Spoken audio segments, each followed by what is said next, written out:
Morning, Nigeria. A brand new day is here, bringing fresh opportunities, breaking stories, inspiring opportunities and headlines, interesting conversations, and everything you need to keep your day informed. Don't worry, we've got it all lined up here on the Morning Digest on S24 television. My name is Gloria Atta, and I am your host for today. Stay with us because our newspaper review comes up after the break.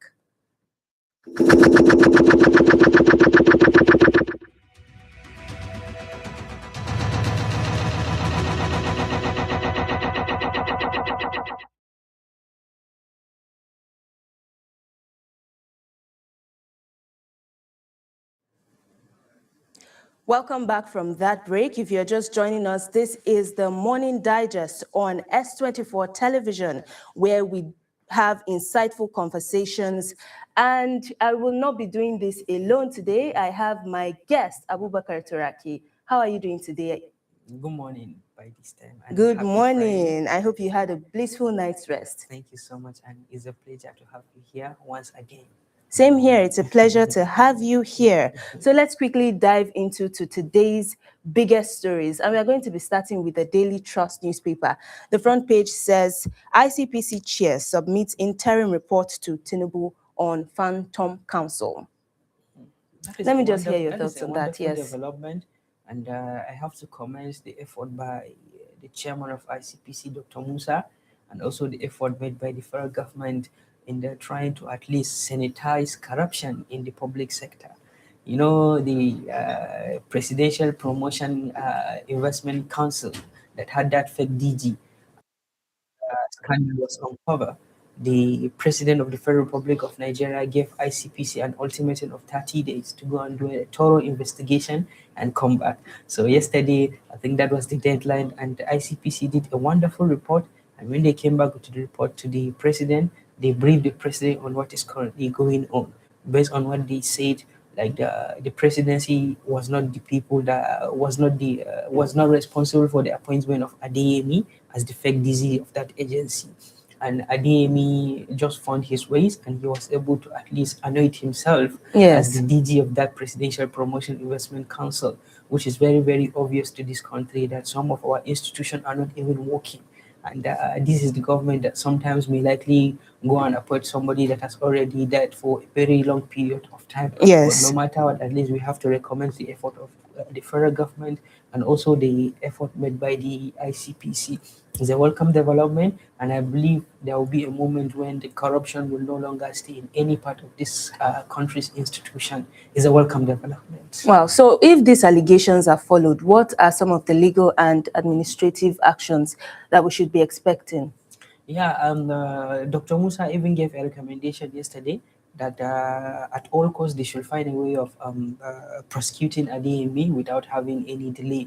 But Adeyemi, up to now, we are yet to hear from him directly, because all what we are here after he granted the interview, I think, to Channels Television and some media organization. I think he's yet to even appear before the panel and hear from him. And to tell you that after that yesterday's report, we saw some headlines.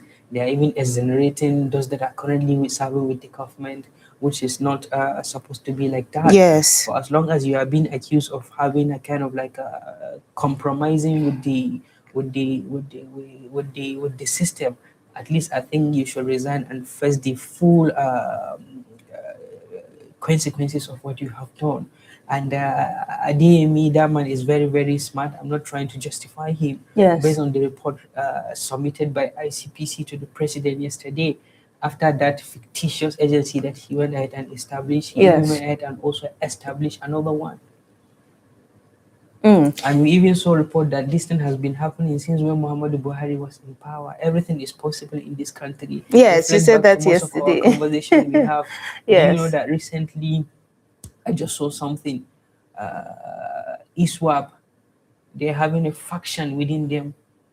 There's an altercation that is currently going on between the governor of ISWAP and the deputy governor. I just saw the report yesterday. Can you imagine that? This is the country where we have two personality. So we have a governor in that state, and then ISWAP has their own They governor. have their Oh my own goodness. So now, just for the sake of the average viewer, Mm. I want you to just give more context to what the whole Phantom Council, what it is really about.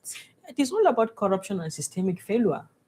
Because if a fake government agency can exist for a period of more than 9 months, then what is the government doing?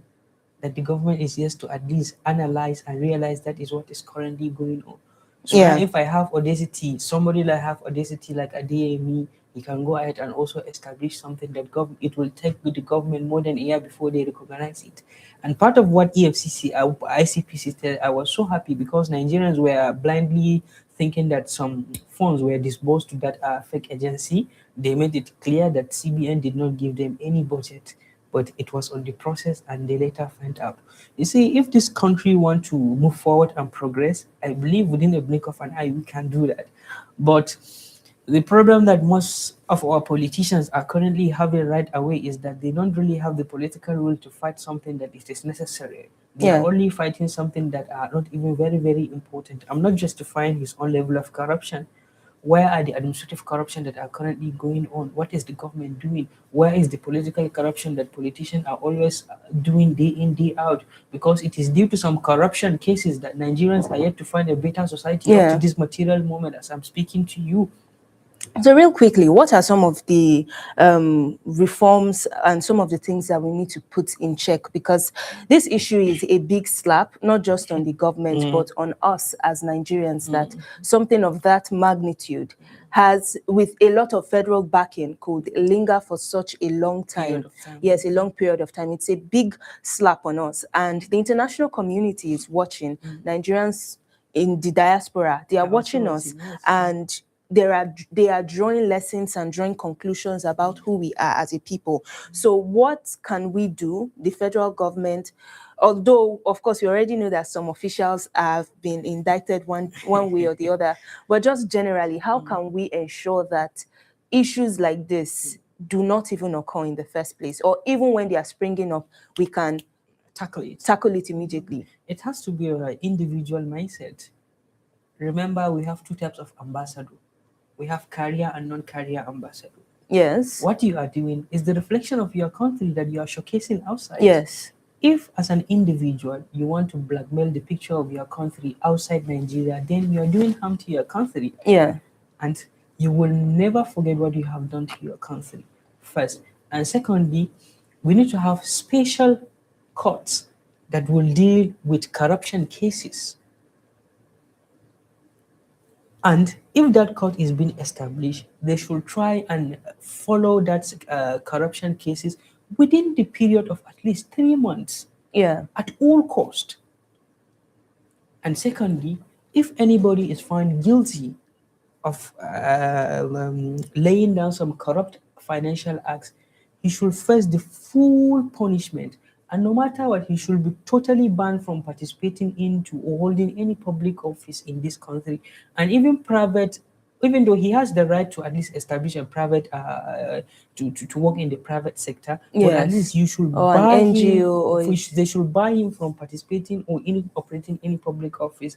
I think by doing that, strict policies and even laws, they are going to bring people back to their own senses. And if you see him in a public gathering, I think they should organize a bunch of young people so that they will be hailing him in a negative manner, or they will just start calling him ole, ole, ole, ole, ole, ole. I think we need to start taking laws into our hand legally. Yes, the issue of even having special courts is something a lot of groups have clamored for, not just for corruption, for issues of gender-based violence, for different issues. But I don't know why, for some reason, that has never seen the light of day. Talking is easier than doing in this country, and sometimes implementation, there is what we call administrative reptapism, or you can call it bureaucratic reptapism. Okay. Because there will be a time when you try and implement policies, but before it passes through due process, implementation, funding, execution, and even seeing the light of the day, it may likely take you maybe like 2 to 3 years. It all boils down to the political will and how easy and how eager the government are trying to do that. But remember, when it comes to bills that affect them directly, remember when the president came on board, the first thing he obtained himself, he just obtained a yacht for himself. He traveled to several countries, and his people from the House of Assembly, he just gave them a new branded SUV, latest one. See I the way was they have actually I was reading a constructed. story some days ago. I can't remember the state Mm. where the state governor gave federal state lands in large plots to his aides and It is in SSAs. Kano. That was just 3 days ago. Yeah, I know. I saw that story. Governor of Kano decided to give them a political compensation to some of his aides. But remember, there is someone that served in the Kano State Civil Service for 35 good years. He's even yet to own a land. But somebody that even come and he's serving with you within the less than period Few of years. 3 years, and now you're compensating him with land. What is the political will? I remember recently, even though there is a good will behind that, see the way they have been trying to fast track the establishment of state police, all because they wanted to do it at their own benefits. Very, very true. Whether I'm alive or I'm not alive, I pray there will be a time when you will remember this conversation if the state police come to see the light of the day. All right. I'm a student of realism. I don't really tell myself lies. Yes. Because what we envisage and what we are focusing, like this state police, the good side of state police, the bad side of state police is far than the good side of the state police. And this is all due to some blind policies and even electing incompetent people that they don't even care what they are doing. They don't know, because they only want to serve the public without having a proper blueprint, without having a proper cardinal pillar orientation and reorientation on what we are going to do if we enter the office. Very true. So let's just quickly move to another topic. We are still looking at the Daily Trust newspaper, but we'll be talking about something very interesting and unique. But before we go into the topic in full, let's just take a short break.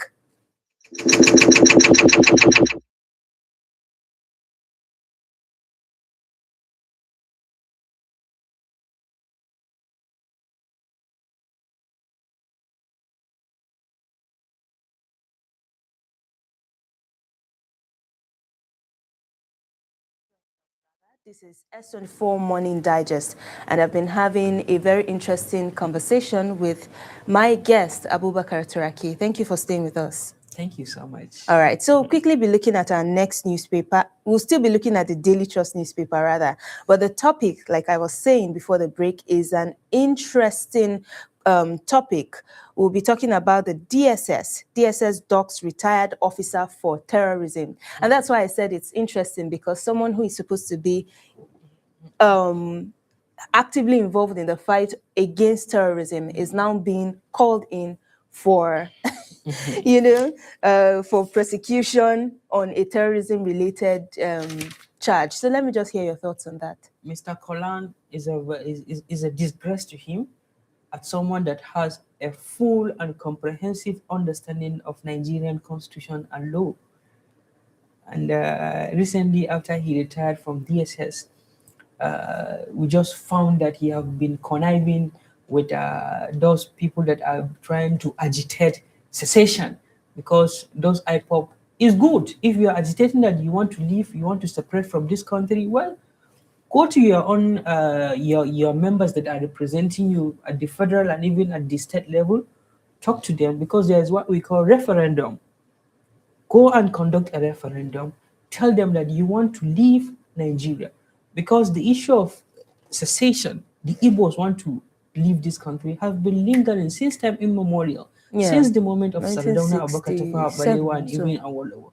And one of the major contradiction that Nigerians experienced, our first civil war that happened, it also tied to that secession agitation. Yeah. And if you remember, even during the time of Muhammadu Buhari, when he was in power, there is Nnamdi Kanu we have been agitating time. Yes. And this is a pure,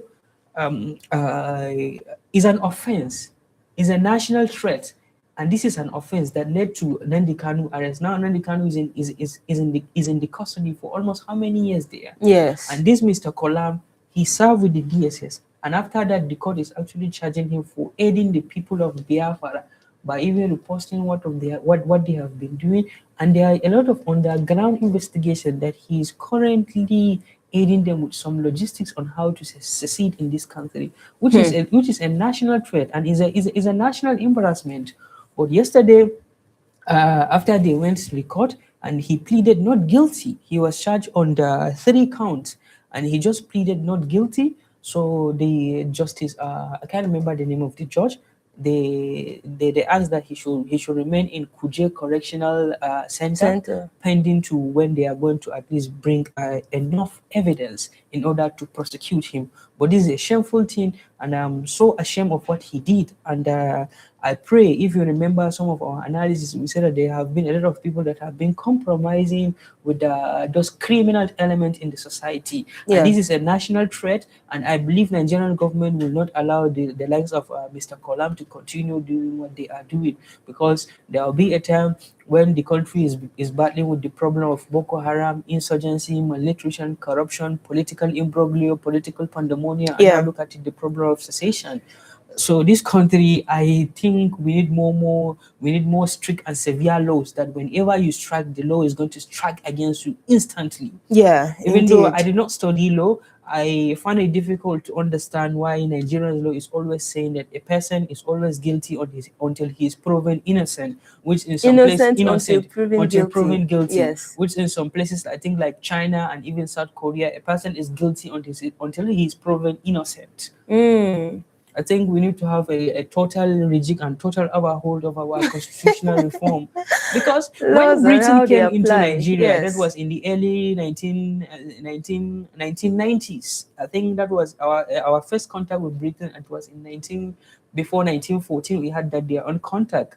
We have a kind of like a well centralized system of administration. In the northern Nigeria, we have the Hausa Fulani admin, which is under the leadership of the Emir, Waziri, and the rest. In the western and the southern part of the country, we have the Oba, we have the Oyomesi, we have the Alafin, and the rest. In the Igbo axis, we have the chief, the Are Onaka Campo, and the rest. We have a well centralized system of administration. But when they came, because I am yet to understand why they even left their own country here, they are saying that they are here for the purpose of exploration. Rather, they came here because, if I could remember what Samora Machel defined colonialism, he said that colonialism is a theft which is being carried out by thieves and borrowing from Samora Machel. And they came here and plundered our economy for more than 100 years before they left.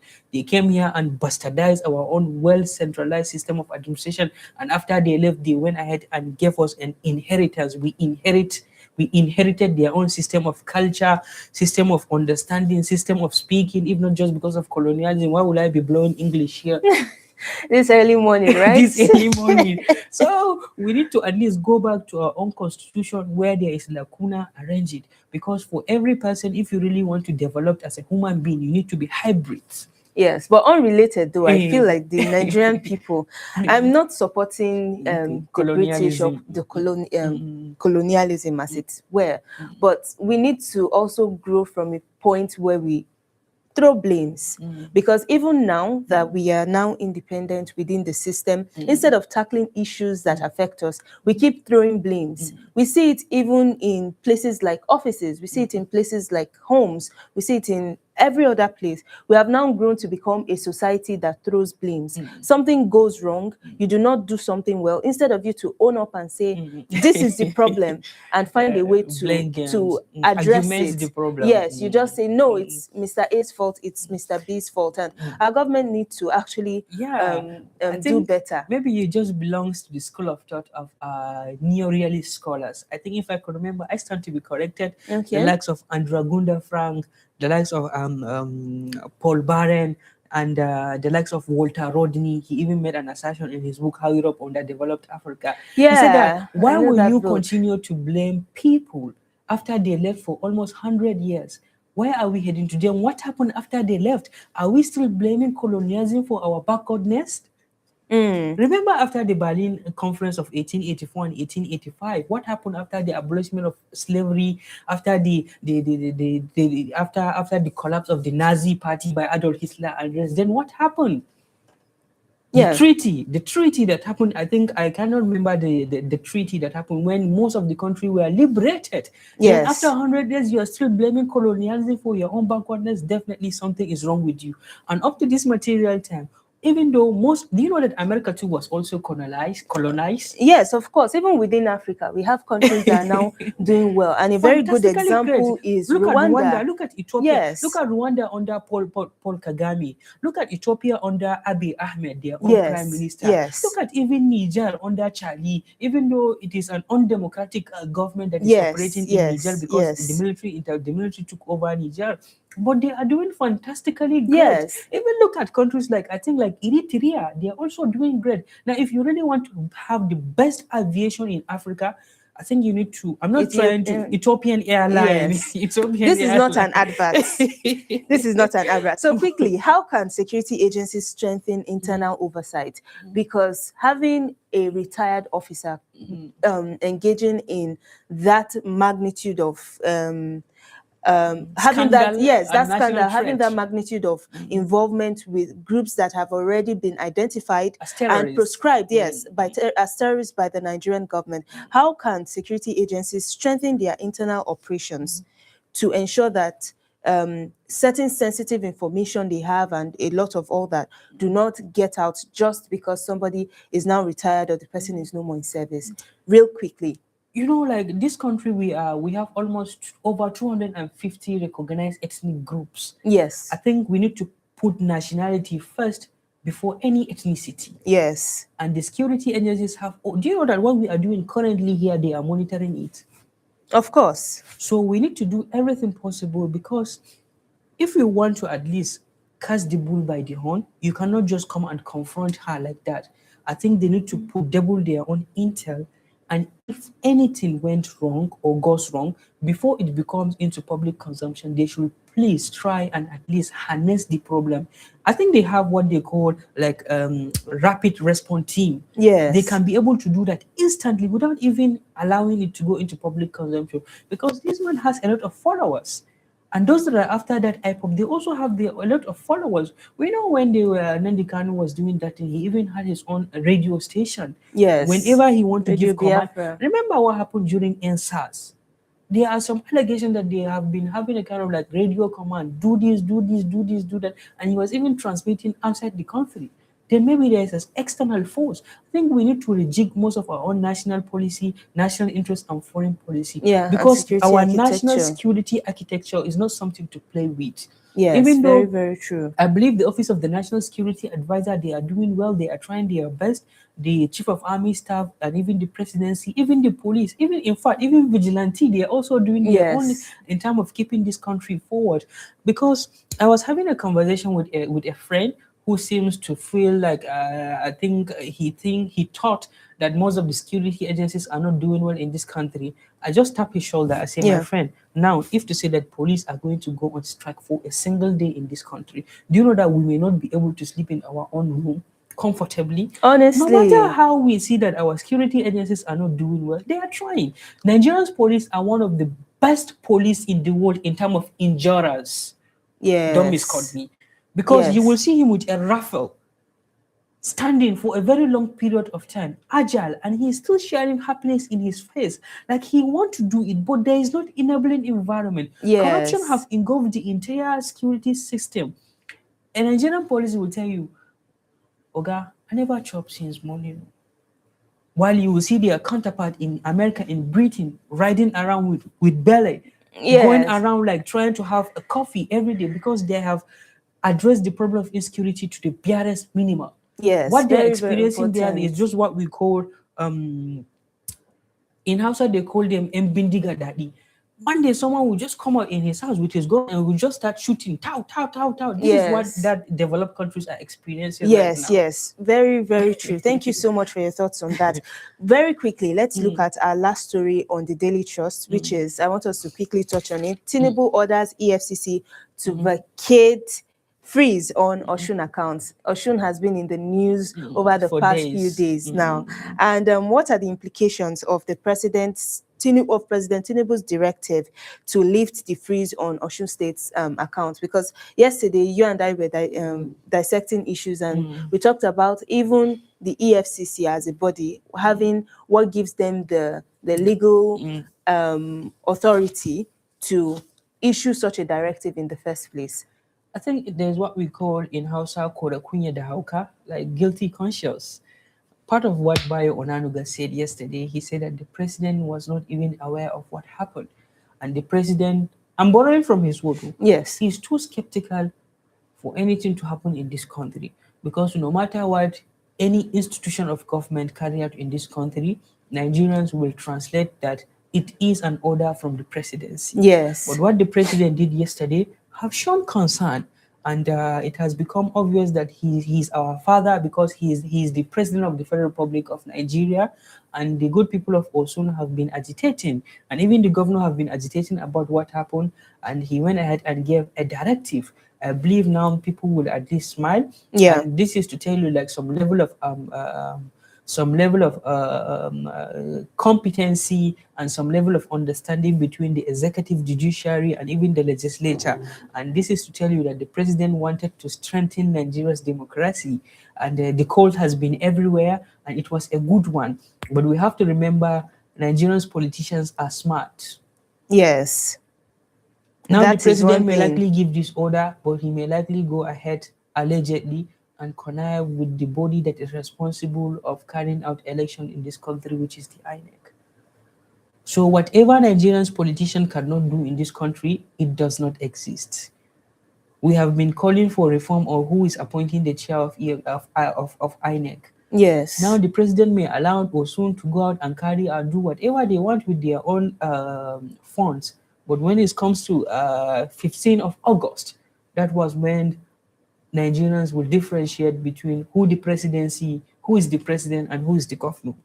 Very, very But a quick rejoinder that I saw from Atiku Abubakar: if the president have the mandate to give order to the EFCC to at least allow Osun State government to continue operating their own account, so why is it that the president is yet to give order for the release of Nasiru Ahmed El-Rufai, who has been categorized as a political prisoner? That one is another issue, a story for another day. A story for another day. But there is an element of opposition playing a vital role in every institution of government. Yes, of course. Of course, we know that those challenges exist within our systems. And remember, if the president has the right and has the executive order to pardon criminals, so what happens? Because according to some analysts, especially Professor Usman Yusuf, who was the former boss of NHIS, he have been accusing this government of fighting corruption based on political reason, not on competency. Because let me borrow from what he said, like they are trying to Yorubanize Nigeria. That has been the assertion. If a northerner is in the helm of the affairs of the government, people will be calling he want to Hausanize this country. Even if somebody that is from the south, especially Yoruba, is in the country, they have been that calling. Because ever since President Tinubu came on board, we saw the EFCC have prosecuted a Fulani man, which is Professor Usman Yusuf. We saw they have prosecuted an Hausa man, Nasir Ahmed El-Rufai. We saw they prosecuted an Igbo man, which is Chris Ngege. So are you trying to say that it is selective? Justice is now selective? It is selective based on Usman Yusuf, what he said. And they even went ahead and made a kind of like a camouflage prosecution where they went ahead and prosecuted an Ibraman, Yaya Bello. But we are yet to see any Yoruba person being prosecuted by the EFCC. I stand to be corrected. But why is the fight against corruption is becoming one-sided in this country? And this is the country, this is the government that came on a mantra of renew hope. Why is the hope that they are trying to renew to Nigerians? Is this the hope by fighting the opposition? Is it the hope by making Nasiru El-Rufai a political prisoner? Is it the hope by allowing the likes of Beta Edu to continue living freely in this country? Is it the hope by allowing the likes of Yaya Bello, whom they have corruption cases with the EFCC? Is it the hope where they have been accusing the 10th assembly of Apabio for neglecting what we call budget padding? Is it the hub where every day Nigerian government, if they wake up, they will just go to IMF and borrow money? So what lessons now? Because there are, I always say that there are lessons to be learned Of in course. everything. So what lessons can we learn from this situation? What lessons can be drawn about balancing anti-corruption efforts and democratic governance? The lesson that we have to learn here is we should try and elect people that are meritorious in nature, competency, and if we will continue to at least use an institution of government in order to make them a department in the ruling party, there will be a time when there is not going to be Nigeria. And we have to learn from the lesson that happened in Burundi, also the lesson that happened in Rwanda. These are all kind of like being selective judgment, lopsided appointment that led to the genocide that happened between Hutu and Tutsi. And now if they continue to appoint, for example, if the president comes from the south, they will continue to appoint most all of the lucrative agencies is going to be headed by a northerner. Well, some part of the minority group may feel aggrieved. Yes. And the yes. presence of Nigeria amidst Francophone state is a national threat too. Because Nigeria is the only Anglophone state within the Francophone states. We have Niger, we have Cameroon, we have Chad. These are all countries that were being colonized by France. And it is what only Nigeria is being colonized by Britain. And the minority ethnic group may likely feel aggrieved, which allegedly they may likely connive with them because there has been an undertone, there has been an allegation. Most of those criminals, most of them are not even Nigerians. Yeah, very, very Most true. of them are not Nigerians. So the minority ethnic group may likely feel aggrieved and connive with them. They may likely trample the government, the democratic governments in Nigeria. Courtesy of what? Courtesy of bias and even selective fight against corruption or selective appointment. I want to urge our leaders that whosoever deemed for that appointment, you should not care where he came from, whether he came from my local government, Gombe State, or he came from your own local government, Buhari, or he came from Auchi, or he came from Odo, Edo, or he came from Ikoyi. As long as he is the right man for the job, please appoint him. Very, very true. I'm always national want to make interest reference. first, National before interest anything. first. I always want to make reference to 1993 election that happened between Abiola Kingibe, yes. Bashir Topa. Do you know that Bashir Topa, his running mate was a Christian Igbo, Sylvester. This is competency. Yes, yes, very, very true. So I have to cut you short now because the conversation is getting really interesting. But let's take a quick break, and when we come back, the newspaper review on S24 Morning Digest continues. Stay with us.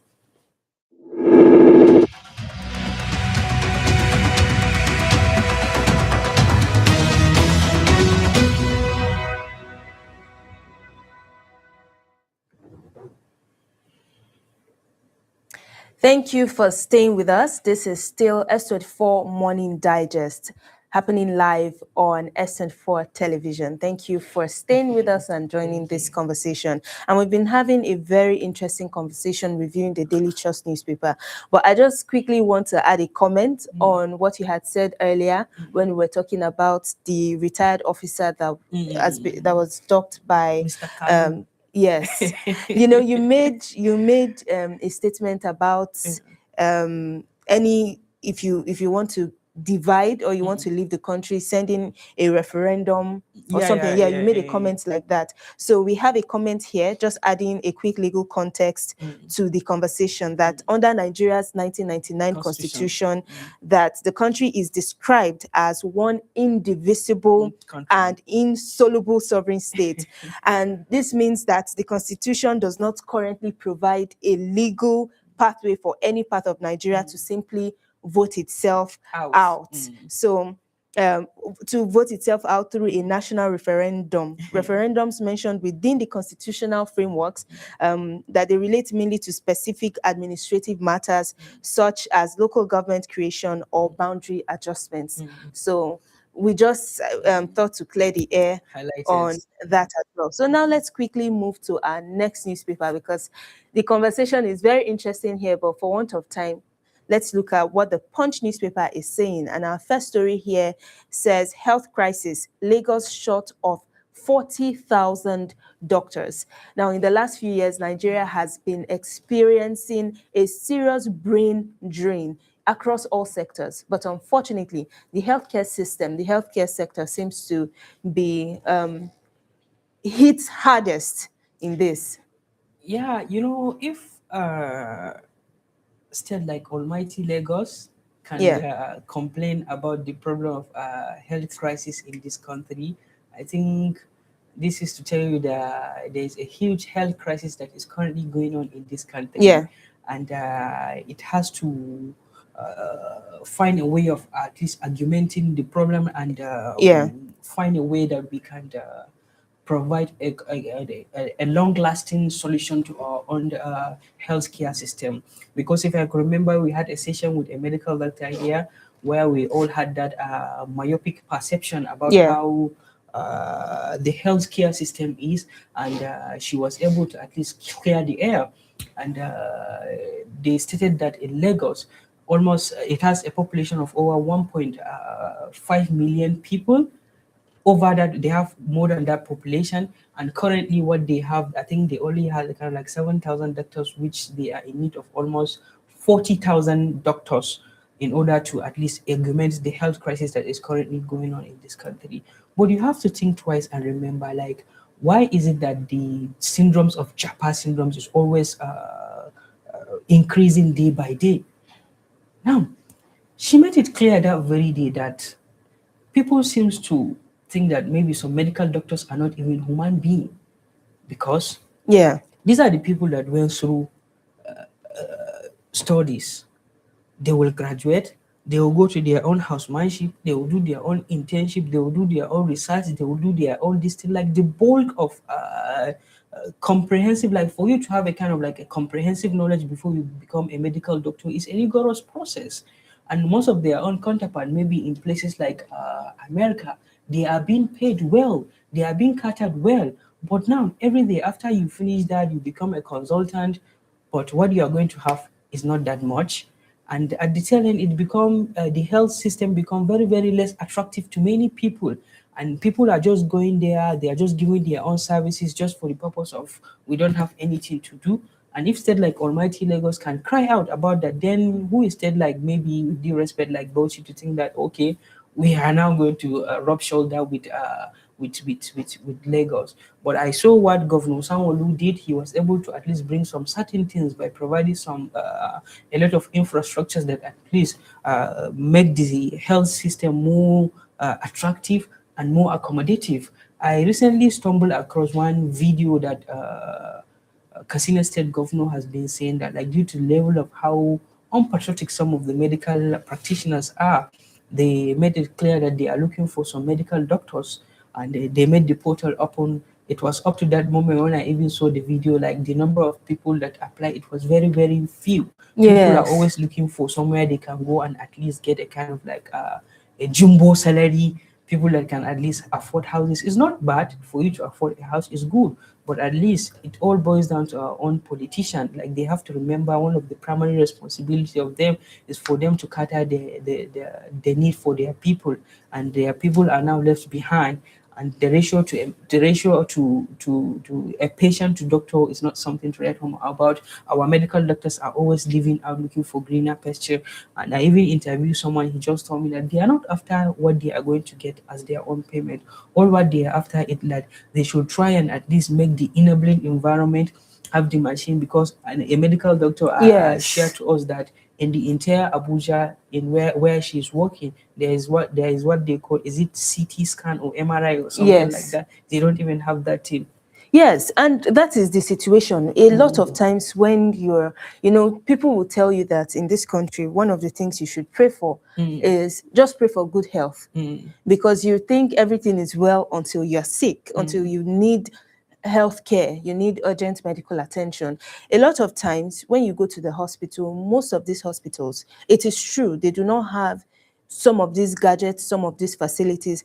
And this takes a toll on the healthcare professionals, because you find somebody who is willing to do the work, but he doesn't have the tools, he doesn't have the materials to do the job. You have people who come to the hospitals, they're sick, you're seeing somebody dying. You want to help them. It is your responsibility to save or help save their lives, but you don't have the right machines to test them, and then the workload is so much on them. In the last few years, I think the reports that we've seen of doctors dying because of the burden is so much. Fatigue. Yes, fatigue in the workplace. You talked about that statistics. I can't remember the exact figure, but I saw it too, where you have one doctor attending to more than 40, 50 patients in a day in most of these hospitals. And to top all of that, at the end of the month, you now see that their salaries are not being paid. We can't count the number of times where the Association of Doctors, medical doctors, will come out to say this, to say that, to do different. So a lot of the people who are providing essential services, when it comes to welfare, their welfare should be top on the notch. It should be top on whatever radar it is that we are giving these indices. You know, since the return of democracy, I think Nigeria have witnessed a lot of success and a lot of tremendous achievement during the time of the military, when military Yes. were in power. But up to this time, when we return to democratic dispensation, that was 99 to date, the level of like money have huge amount of money have been we have been receiving huge amount of money Yes. and allocation, but where is the money going to? Where is the money going to? Do you know that Nigeria during the time, remember, that is why if you really want to know Nigeria was the giant of Africa, please go back to history and see the role played by Nigeria in most of the in liberating most of the African countries. Remember how Nigeria played a vital role in the liberation of South Africa, Yes. Liberia, and so Sierra many Leone. Sierra Leone, Yes. and so many places that Nigeria even used to give a kind of like technical and financial aid to most of the emerging and developing states in Africa. Yes. But now this is the country where a Nigerian is killed outside. This is the country where Nigerians are being considered as criminals. Very, very We saw true. videos in virtually South Africa and Ghana the way Nigerians are being chased out. Go away. They are go even back to calling the our country. people with all sort of names. I think Nigerians politicians, you have to remember what you are doing to us. It is totally not acceptable. And Nigerians are currently waiting for the day to vote each and every person that is not competent to at least deliver his own mandate. Remember, 2027 is coming, and it is your duty to do everything that is possible to at least make the health sector good, security sector better, economic sector good, so that the economy will smile and even become friendly for a common man. Remember, the education system is currently battling with the problem of what we call quack and unqualified graduate. Please tell me, the return of democracy from 1999, can you single-handedly pinpoint a sector that is doing fantastically great? What I mean by fantastically great, I mean zero corruption, it is doing what it is expected, and there is no any kind of like rigmarole back and forth. I don't think if there is any sector that is currently doing it since the return of democracy. Yeah, just as you, sorry to cut you short, but I just want to also take us to the next topic which we are looking at, which is related to the discussion we're already having, and it's a message coming from Bishop Kuka that education is the most effective weapon against poverty and insecurity. Yes. Remember, I think that was Obafemi Awolowo in one of his 7 cardinal pillars during their time when they are giving a qualitative leadership in this country. Obafemi Awolowo introduced what they call in the Western and in the Southern region what they call compulsory education. Yeah. Religion and education, because according to Awolowo, religion internalized morals, and if you have that religion and education, that is one of the major reasons why you will liberate yourself from being, because if you are educated, you are educating your body and also you are educating your soul. But politicians, ever since they understood clearly that any educated society is going to revolt against them. And remember, I think it is Johann Galtung that say that education is the only weapon, or education is the only thing that a child of a peasant farmer will become the most celebrated icon tomorrow. Yes. And you and I know that the level of quality education that used to give people in this country, it is only when you have qualitative education that you will be able to differentiate yourself between yourself and animal. And it was a deliberate attempt from those saddled with the responsibility to give us quality education. Remember how we battled before we even have the A-level education. How many ASU strike have you witnessed? It was a regular thing. If you attended a public university in Nigeria, you know that every session, once you have your first semester, you have your second semester, there will be something that looks like a semester was ASU strike. So instead of spending the regular 4 years, you have maybe 4.5 years, or you have maybe 5 years. Sometimes for some people who are very unlucky, they spend up to 6 years, even 6 to 10 7 years years in school because of the various kinds of strikes. Because it was very funny then. You would have ASU strike.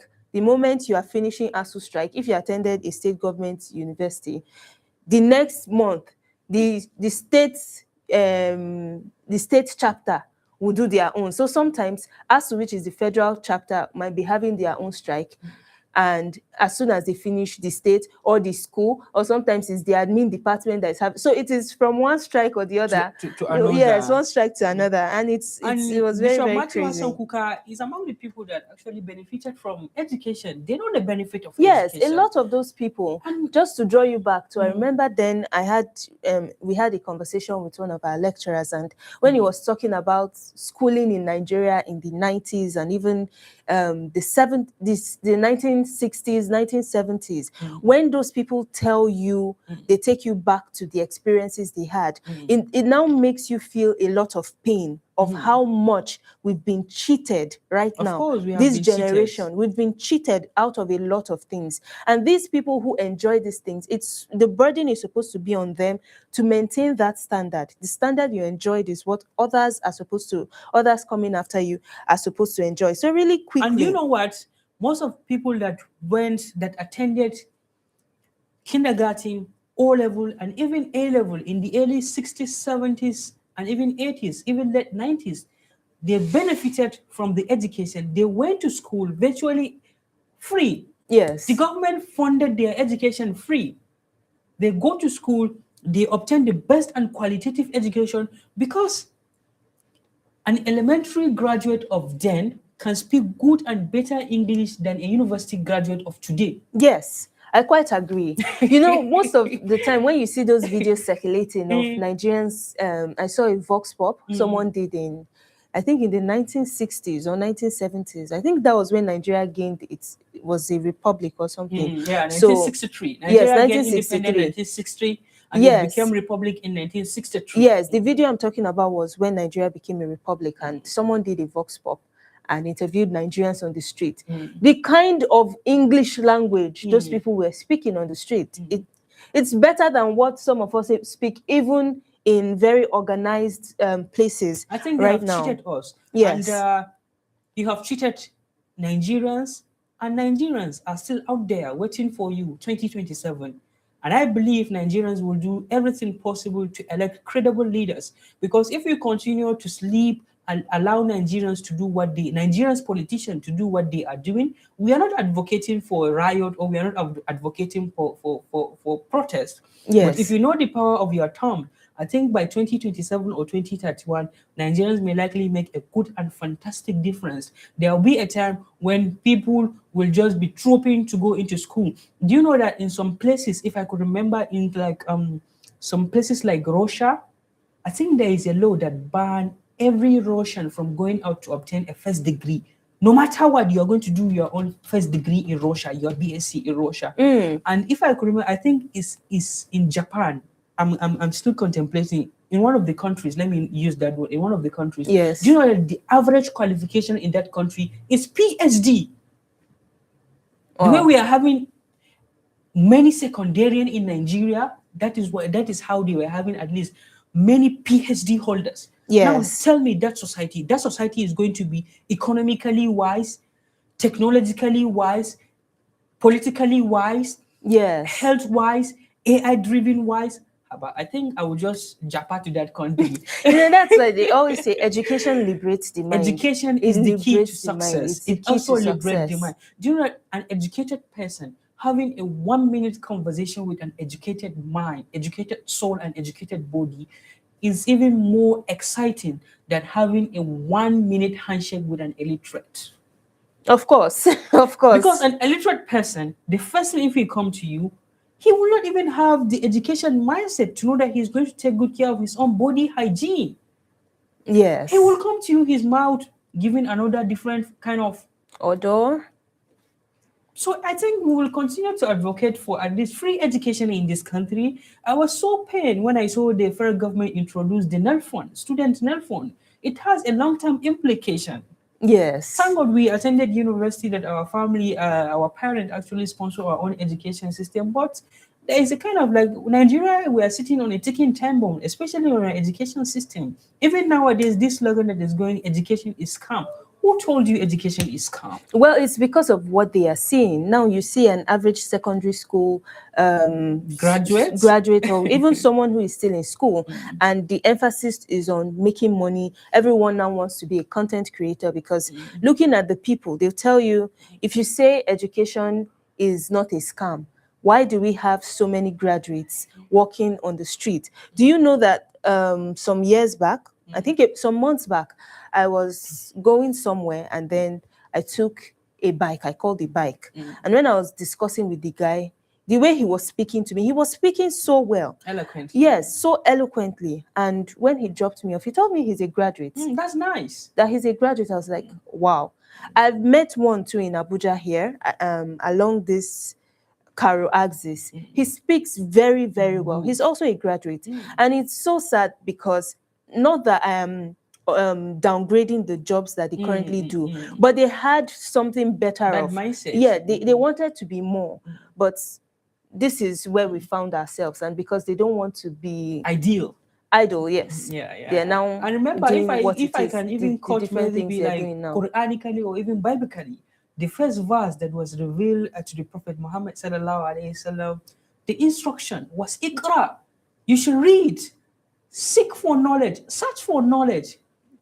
Yeah. So this is to tell you how important education is in every aspect of society. Yes, If not just very, because very of the true. presence of education, those that are even trying to counter against the education, they are currently using smartphone. The person that invented smartphone, if he did not have the privilege to attend school and understand, will he be able to introduce smartphone? Yeah. At all costs, education is very, very important.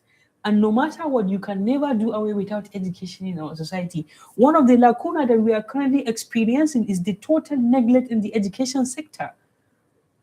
Primary school dropout is they're all over, and even the government played a vital role because where are our vocational centers? You know, I always love to have conversations with older people. Yes, I remember their wisdom. speaking, yes, their wisdom. I remember speaking to someone and he was telling me about the technical colleges they used to have back in the day, the different kinds of institutions that they put in place then. And that was why the kinds of graduates that they were churning out had better capacity. And offer. They were, yes, they were well equipped for what the labor market experienced demanded then. But now, the current graduates we are having, when they come out of school, they don't even have the theoretical knowledge. Talk more of the practical knowledge. Some of them, I don't know. It's like the school just passed through them. They just what do you expect? The cut and join, cut and join.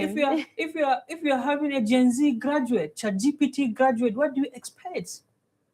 We are not downplaying the advancement of AI, technology and all of that. in aiding you, but at least conceptualize and internalize what you are studying or what you study. Thank that is you what is so going to much, give you the kind of like Abubakar. advantage to do more. Thank you so much. I have to put if a we pause can to at this least have conversation right now. somebody that can at least rule Nigeria with an iron hand, I think we will appreciate that. Thank you so much. I'm going to put a pause to that right now. Thank you for joining us. This concludes our newspaper review for today.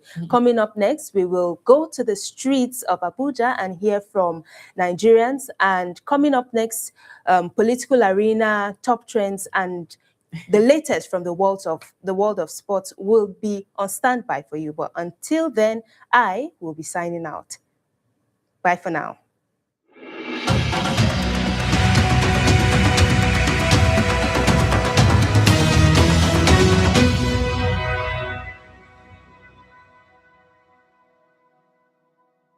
Stakeholders are creating awareness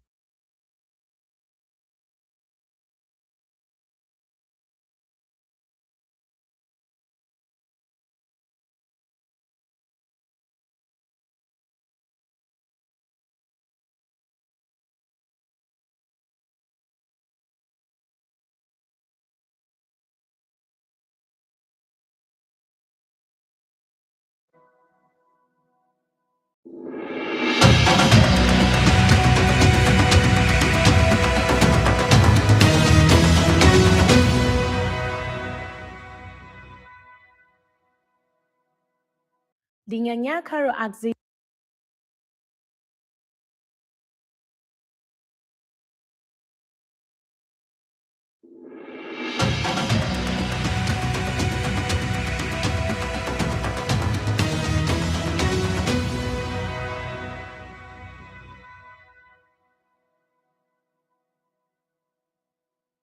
Why are schools becoming targets for kidnappers?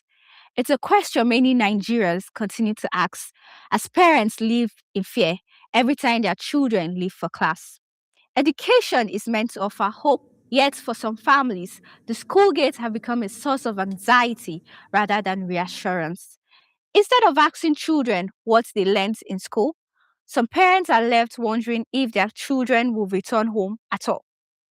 The situation forces us to confront uncomfortable questions. If children cannot safely attend school, is their right to education truly being protected?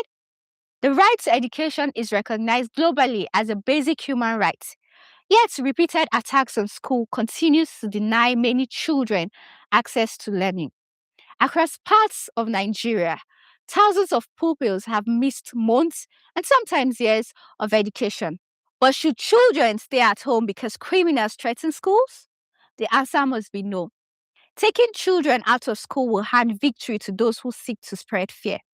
Education remains one of the strongest tools for building a secure and prosperous nation. If today's children are denied learning, the country risks losing the doctors, teachers, engineers, and leaders of tomorrow. This is why the remaining children still in captivity must not be forgotten.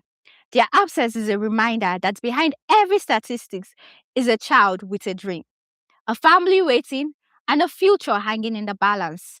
The government must act with urgency, not only to bring every child home safely, but also to ensure that schools once again become places of learning rather than places of fear.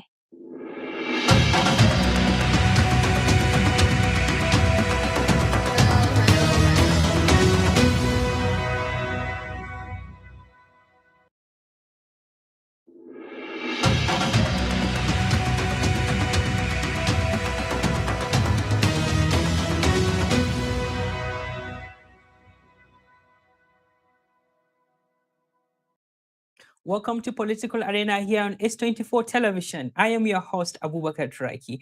Across northern Nigeria, thousands of young girls dream of becoming leaders, entrepreneurs, academics, innovators, and change makers. Yet, for many, talent is not enough. They often need someone who believes in them, guide them, open doors, and even help them to navigate life challenges.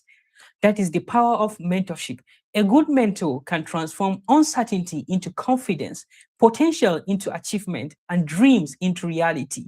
At this time, when young people are searching for direction, mentorship has become more important than ever. Today, on this episode of Political Arena, we will explore how mentorship can shape the future of young Northern girls, why representation matters, and how experienced women can help the next generation set of leaders.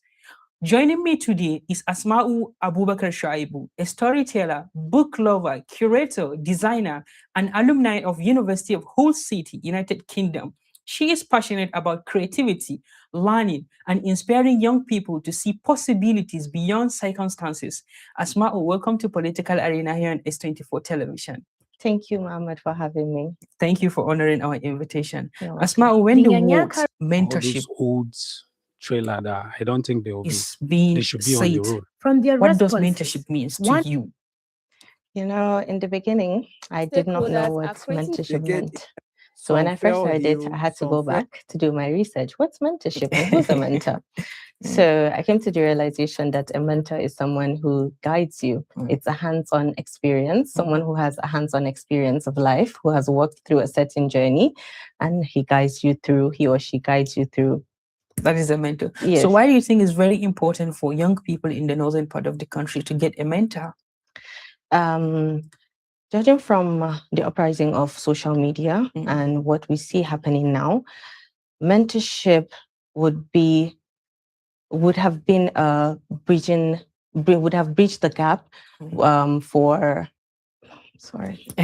for young people? For young people, Yeah. yes, exactly. Mm. So you're seeing them, you're seeing posts of people, and you're saying to yourself, I wish I could I want to be like them. No. Mm. I wish I could show this person the Mm. way. Mm. I wish I could tell them that this your skill or this your talent, you can take it forward. Mm. You can, The even right if way it's to not channel your monetizing, talents. even if it's not monetizing your talent, Mm. you can use it in the right direction. So mentorship is actually Very relevant, important, yeah. very important in this society. You need to coach them young, you need to guide them, you need to show people And the put them way. through. Yes, exactly. So looking at yourself, like, do you have any mentors so far? Actually, I do have people now that I look up to. I never had a hands-on mentorship. The only person that I would call my mentor is my mom. She was a teacher, and I would always go to her to ask questions, and she was always available to show me the way. So how can storytelling and reading books influence the thinking, the logical experience of young people in northern Nigeria? Oh, okay. So because so many people now, when you look at the educational system of Nigeria and how it's deteriorating, I feel like when we incorporate mentorship into the lives of people, it will take them a step ahead. When you tell them stories of people of the past, and you're sharing stories of women that shaped northern Nigeria, the likes of Gambo Sawaba, she was a politician, Ladi Kwali. Ladi Kwali, yes, exactly. The Potter, you know, Amina you're seeing Zazzau. Amina from Gombe State, exactly. Even Amina Mohammed, yeah, you know, you're seeing people, and then you're telling them their stories on the social media space. They're understanding that you can actually be like these people. And then when you talk about reading, it equips you with knowledge. Intellectually, you become sound. It doesn't matter the type of course you're studying, your course of study. When you pick up a book, fiction or non-fiction, and you are sure that this book can change your life in a certain Go way, for it. believe me, yes, the first 2 chapters can tell you something. It can guide you through a certain things. Yes, exactly. So many young girls admire successful women, but never reach them out. Why do you think this happened? For example, I believe some people out there are admiring you, but they couldn't have the opportunity to reach out to Asma. I think it's because we have low this self-esteem. Preconception that people are not approachable. Yes, because you cannot access them in person. You think you cannot reach them on social media, but a lot of people are reachable on social media. You send them messages. For me, I may not reply. I try to reply. In fact, I reply DMs so fast that you even be surprised. Like, is this one not busy? And then maybe with just emails, because of the international whenever exposure you have. Yes, I think so. whenever I receive an email, I reply as fast as I can, because I take whoever sends you an email means business. Is a serious person, you know. So yes, even DMs too. So people think that the people that they wish to be their mentees, they're not approachable. But have you tried? Have you reached out to this person? Did you send them a DM? Did you message them? Did you email? SMS. Even a phone call, exactly. And this person may be willing to show you the way, to even talk to you, you know. But like I said, you know, mentorship is sometimes it's a close relationship. So if they cannot give you that close relationship, a word of advice is enough. But then you also need to find a mentor that will be willing to walk the journey with you. So Asma, what advice would you like to give to girls who are afraid to ask for guidance? Do not be afraid. Nobody is unapproachable. Nobody. Whether they put on a straight face or not, they are approachable. So far as they talk to people, do not be afraid. I mean, what could be the worst? For them to say no. How many no's have you heard in your life? That shouldn't weigh you down. The no of one person can be the yes of another person. So if this one says no to you, find another one. Reach out to them. Talk to them.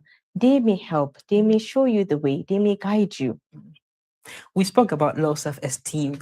And can proper mentorship help girls to overcome the challenges of low self-esteem? Absolutely. Absolutely. If I had a mentor in my life, I would have gone far because I didn't have a mentor. So I'm trying to mentor girls now to tell them that they can do it, that they are achievers. Whatever you see someone do, they did it because they believed in themselves. So believe in yourself.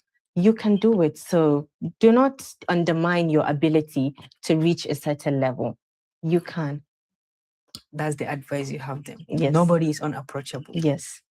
Well, this is Political Arena here on S24. We are going in a short break. When we return, the conversation continues.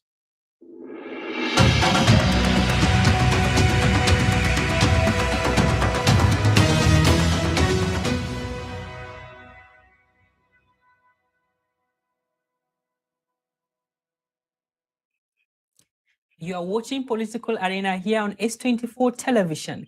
Today's discussion is the power of mentorship for young northern girls with storyteller, designer, and a University of Hull City student, alumni, Asma'u Abubakar Shuaibu.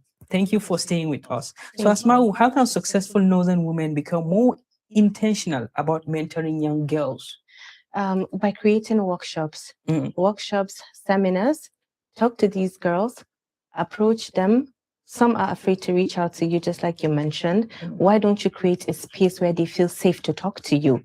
Like I said, create a workshop. I'm hosting a workshop at the end of August. It's called Future Her. And then the reason why I want to do this is to mentor girls, is to tell them that you can do it, that you are an achiever. So for people that have achieved some success, please do well to create workshops and seminars, host classes for these young girls. Show them that they can do it. Do not leave them to their own thinking and their own doing. They're not doing good. It's not looking good. Well, can simple conversation between mentor and mentee make a difference? Yes, absolutely, it can. In every way possible. When you talk to someone that you admire and you aspire to be like him. Yes, him telling you his life journey, him telling you, even him encouraging you, Muhammad, I like what you're doing. I think you're good at it. Continue. You're Words going of on mouth. Exactly. It can go far. It's beyond financial assistance. No. It's beyond that. It's beyond that. Mentorship is a relationship. It's a communication. Yes. I believe I also have some mentors which I actually look at them, and whenever I have a conversation with them, I feel like my day is actually fulfilled. Exactly. Because whatever they are saying to me, like they are just hitting the nail on the head. Exactly. So what role should schools and university play in creating mentorship opportunities?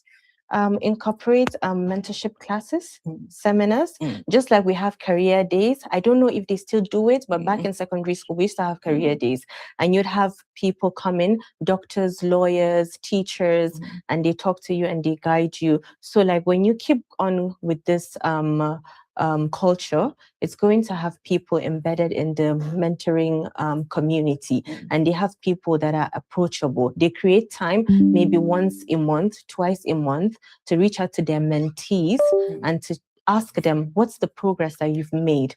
Tell me where you need help. So schools can actually incorporate mentorship workshops into their curriculum. Well, you had the opportunity, you went to the United Kingdom and studied there, and there is this perception, especially in the northern part of the country where we all came from. Yes. There is this culture that girls are actually preserved at home. So how do you think parents can break that preservation? When they look at history, when they see that what northern women have achieved, I mentioned the likes of Gombo Sawaba, the likes of Amina Mohammed at the UN. When you look at them, wouldn't you want your child to be an achiever like that? I mean, so many people now in northern Nigeria would go to the hospital and they would say that they want a female doctor. But do you allow your girls to go to school? Do you let them have that education? So being exposed to the Western world, I've seen a lot that I will say that I would love to change the narrative of having young girls not go to school or not further their education. I mean, it's no longer like in the past. So many of us have gone to school and we've done well. We're still doing well. We're still trying to do well. So I would advise parents to, as much as they can, let these girls you should uphold their hands and tell them that you can achieve this dream and I am with you, I support you. Talking of the likes of Ladi Kwali, Gambo Sawaba, Amina J. Muhammad, Professor Ngozi Ikonja-Owela, Oluremi Tinubu, and many more. Don't you think that maybe the parents are yet to believe what that people are doing? That is one of the major reasons why they are not allowing their daughters to do that. And secondly, we made mention of like a cultural belief that we are experiencing in the northern part of the country. And I believe sometimes culture are man-made. Don't you think that with the coming of AI, 21st century, don't you think that this is the high time for us to break that thing by fire, by force? What I mean by fire, by force here, I mean through the acceptable legal manner. Yes, I actually believe. So I didn't used to like myself being out there on social media, but so many people would tell me, you have a message to pass. You're doing well in your space. Why don't you tell people? And what you just said now, it's actually what we're trying to do with the Northern Archive. We're trying to preserve history and tell the story of Northern people. These parents that we're talking about that they don't see is because they don't hear. Nobody has ever told them. So maybe our media houses, you're not doing well to portray the stories of these people, these great women. In the right we're way. not really, yes, in the right way. We're not really taking it to the north. It's being here or in one space. It's not being dispersed, I think, equally. Let me put it that way. So when we try to reach out to them, radio stations, even the social media, even AI, we're generating videos and we're telling them, oh, did you know the story of Amina? She wasn't just a warrior. She did this, she empowered women. Do you understand? I'm talking about Queen Amina of Zazzau. Yeah, exactly. So what qualities of a mentor should everyone looking for a mentor go for? If you're looking for a mentor, you should look for someone that aligns with what you're doing, with your goals in life. It will be easier for you to communicate. It will be a flowy communication between the mentor and the mentee if they are on the same path. If you want, let's say, a political mentor, but then you're into the social media, content creation space. How will a politician communicate with someone that is a content creator? How would that mentorship relationship correlate? It's not going to hold waters, right? So you're supposed to look, go for someone that is in your niche, and then the person should have the qualities of a leader. It's not just because he's someone at the top, exactly, and you feel like that person can mentor you. No, what qualities of leadership does that person possess? Does he have people working under him? How are they relating to him? You can look at the people from the bottom and know what the person at the top is like. You study in UK. Yes. What lesson have you learned that you believe can benefit girls back here home in Nigeria? I think the most important lesson is that you can achieve whatever you think of in this life. That anything and everything is possible so far as you have the mind, the guts to go for it. Have you experienced any mentorship in UK that differ from what Nigeria is perceived? Not as really, mentorship? so far as that person understands. And when I said I didn't have a hands-on mentorship, I had this lecturer in school that I reached out to.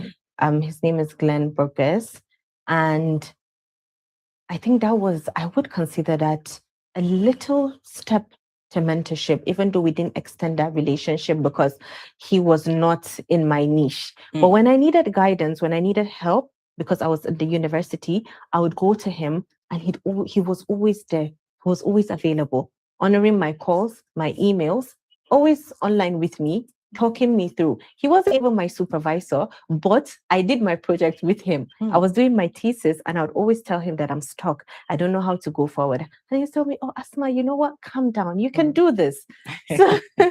So it's not really a difference, but maybe the manner of approach, because I feel like the white people, they understand the power of mentorship. So they take it easy with their mentees.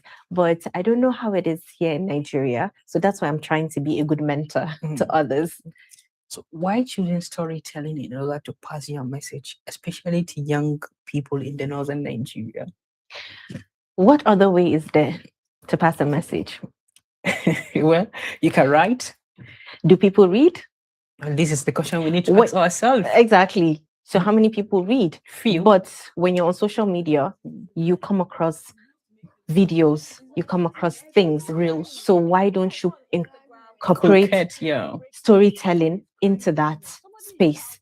So when you're coming and you're scrolling and you see, did you know? Something will say, okay, let me listen to it. Okay, I'm trying to tell you a So story these are now. hooks that you use in And order yes, to grab people's yes, attention. exactly. I want to tell you a story. So do you relate to it?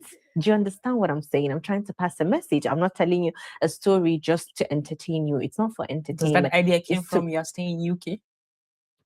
I think so. And then when I was there, and then when I came back and I saw that I wanted to make a change, I wanted to make a difference, but I didn't have the following on social media. How do I now attract traffic to my page? It's only by storytelling. Tell people stories of the past. Take them along the journey of the people that came before. And that's how people will learn. And then, like you said, why not write? I'm trying to write a book, but then to get people to read is difficult in this age because people are busy. But to get people to People go are on busy social, doing nothing.